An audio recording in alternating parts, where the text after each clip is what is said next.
ਸ਼੍ਰੀ ਅਕਾਲ, ਸਲਾਮ ਅਲੈਕੁਮ, ਨਮਸਕਾਰ ਜੀ। ਮੈਂ ਹਾਂ ਜਸਵਿੰਦਰ ਸਿੰਘ ਤੇ ਅੱਜ ਅਸੀਂ ਚੰਡੀਗੜ੍ਹ ਪਹੁੰਚੇ ਹਾਂ ਜੋ ਕਿ ਇੱਕ ਖਾਸ ਇੰਦੂ ਜੋ ਸ਼ਰਮਾ ਜੀ ਦੀ ਜੋ ਬੁੱਕਸ ਰਿਲੀਜ਼ ਹੋਣ ਜਾ ਰਹੀ ਹੈ।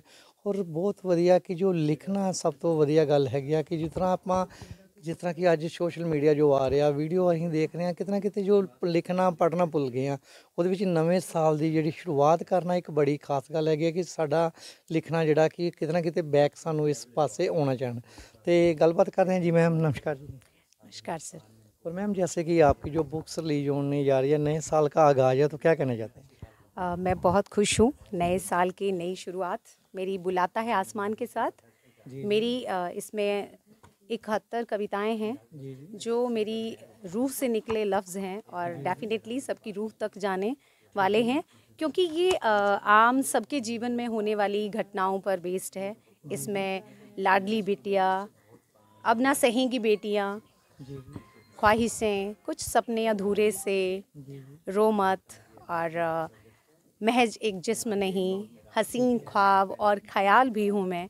बहुत सी ऐसी थीम पर डिफरेंट कविताएं हैं और जब आप इनसे गुजरेंगे, जब आप इनको पढ़ेंगे तो आपको लगेगा कि इंदु बिल्कुल पास में बैठ के गुनगुना रही है और आप सुन रहे हैं।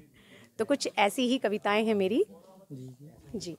तो एक और बात है कि जैसे आपने बहुत बढ़िया जैसे अपनी बुक्स के बारे में कुछ जो बीच में लिखा है, कविताएं हैं जो आपकी नज़में हैं लिखा, तो उसमें दर्शकों से कौन सी साझी करना चाहते हैं? दर्शकों से जो मैं साझी करना चाहूँगी, जैसे कि आप आजकल आपको मालूम है कि मजहबी जो खींचातानी है हमारी सोसाइटी में वो बहुत हो रही है और एक नासूर भी है हमारे समाज का। तो उस पे ही मैंने एक कविता लिखी है, मजहबी लिबास, कि आ उतार फेंकें इस मजहबी लिबास को, आ उतार फेंकें इस मजहबी लिबास को, कि यूं तो ना एकता निभा पाएंगे, कि यूं तो ना एकता निभा पाएंगे, जब कोशिश हर एक शख्स करेगा तो ही तो कामयाब हो पाएंगे। बेशक रिवायतें हैं अलग सभी की, पर खुदा तो एक है। बेशक रिवायतें हैं अलग सभी की, पर खुदा तो एक है।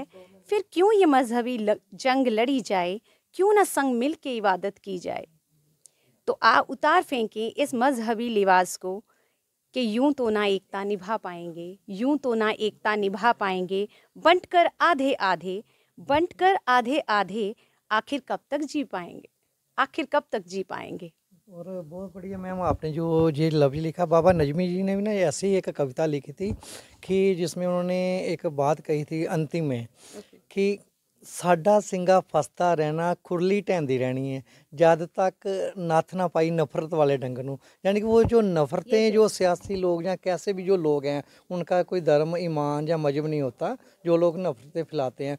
यानी कि जब तक हम उन लोगों से दूर ना रहेंगे या उन्होंने पंजाबी शब्दां जो नत्थ पाउणा क्या सीगा जब तक ना पाई तो कंट्रोल नहीं करेंगे तो तब तक ये ऐसा सिलसिला चलता रहेगा। और बहुत ऐसे ही है, आज मैम ने जो अपनी कविता जो सामने हमसे साझी की है और बहुत बढ़िया ये उपराला है। तो ख़ास और कोई मैसेज पब्लिक के लिए आपकी? पब्लिक के लिए मैं यही मैसेज देना चाहूँगी कि देखिए, जीवन बहुत ही खूबसूरत है, बहुत हसीन है, तो इसे प्रेम से जिया जाए, इसे प्रेम से ही प्रेम के रंगों में रहकर जिया जाए तो बहुत उम्दा है। ये कायनात बहुत खूबसूरत है और इसका हमें भरपूर लुत्फ़ उठाना चाहिए। हमें आपसी भाईचारे में रहना चाहिए और ख़ासकर नारी का सम्मान करना चाहिए और माता पिता का, जो कि बहुत ज़रूरी है मेरे हिसाब से। और एक और चलते हुए एक हम बात करना चाहते हैं कि जैसे आप इतना जो आज कार्य कर रहे हैं, आपकी पुस्तक रिलीज होने जा रही है, इसमें कोई कठिनाइयाँ आई हों, कुछ प्रॉब्लम या सहयोग जिनका, उनके बारे में कुछ कहना चाहते हैं? सहयोग सबसे पहले मेरे परिवार का, मेरे माता पिता का, जिन्होंने मुझे मेरी इतनी अच्छी अपब्रिंगिंग की है, मेरे भाई बहनों का, मेरे जीवन साथी मिस्टर सुशील जी जो यहीं मेरे साथ मौजूद हैं और मेरी हर कविता को सबसे पहले उन्होंने ही सुना और उन्होंने ही सराहा और एक हौसला मुझे दिया कि नहीं, तुम बहुत अच्छा कर रही हो और तुम बढ़ती रहो, मैं तुम्हारे साथ हूँ। उसके बाद मेरे गुरुओं की ब्लेसिंग्स, डॉक्टर अशोक अग्रवाल नूर साहब जी जो मेरे गुरु हैं, जिन्होंने मुझे गाइड किया और आज इस मंच पर आपके साथ में बात कर रही हूँ, ये उन्हीं की क्रेडिट इसका उन्हीं को जाता है कि वो इतने हेल्पफुल हैं, मुझे सही ट्रैक पर ला रहे हैं और डेफिनेटली मैं अपनी सपनों को साकार करूंगी, क्योंकि अब शुरुआत हो चुकी है और मैं एक राइट ट्रैक पर आ चुकी हूँ। और मैं आपके इसी बात पे एक बाबा नजमी जी का शेर बोलना चाहता हूँ। और बोलते हैं पंजाबी में, आपने बहुत से जो स्टेज शो पे भी देखा होगा, बड़े बेहिम्मते होंदे ने जो शिकवा करन मुकद्दरां दा, उगन वाले उग पैंदे ने सीना पाड़ के पत्थरां दा। और बाबा नजमी जी से मैं ननकाना साहब में मिला हूँ और बहुत बढ़िया उनका स्वभाव रहा। और साथ में उनके और भी राइटर थे जो सामने मिले थे, लाहौर में मिले थे।